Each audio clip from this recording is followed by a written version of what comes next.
আজকে মামা ভাগ্নে মিলে আমরা মাছ ধরতে গেছি। তো হঠাৎ করেই বৃষ্টি আসলো। তো মামা অনেক কষ্ট করে মাছ ধরার জায়গাটা তৈরি করতেছে।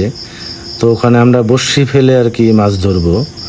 তো হঠাৎ করে যখন বৃষ্টি আসলো তখন মামা তাৎক্ষণিক বুদ্ধি করে পদ্ম ফুলের পাতা দিয়ে কি নান্দনিক ডিজাইনের একটা ছাতা তৈরি করে ফেললো।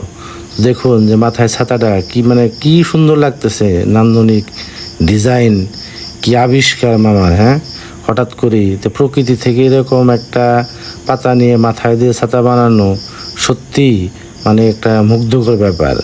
তো আসলে আমরা শৈশবে অনেক সময় এরকম বৃষ্টির সময় বড় ফ্যান গাছের পাতা অথবা কলার পাতা এগুলো মাথায় দিয়ে বৃষ্টির সময় হাঁটতাম। তো আমরা যেহেতু বড়শি দিয়ে মাছ ধরবো, তো মামা অনেক কষ্ট করে জায়গাটা তৈরি করতেছে যেন নিচে কোনো ময়লা আবর্জনা না থাকে। তো আসলে কেমন মাছ পাবো তা আসলেও বলতে পারতেছি না, তবে চেষ্টা করবো ইনশাল্লাহ মাছ ধরার জন্য।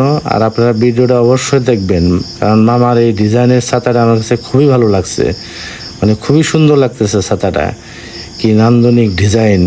তো এরকম ডিজাইন ছাতা আসলে আমি দেখি নাই, কারণ শৈশবে আমরা যখন ছাতা দিছি তখন হয়তো ফ্যানের পাতা, কলা পাতা এগুলো ব্যবহার করছি, কিন্তু পদ্ম ফুলের পাতা দিয়ে ছাতা বানানো এই প্রথম দেখলাম আমি। তো অবশ্যই আপনার ভিডিওটা দেখবেন, ভালো লাগলে কমেন্ট করবেন, আর অবশ্যই আমার চ্যানেলটাকে সাবস্ক্রাইব করে দিয়ে ফলো দিয়ে পাশে থাকবেন।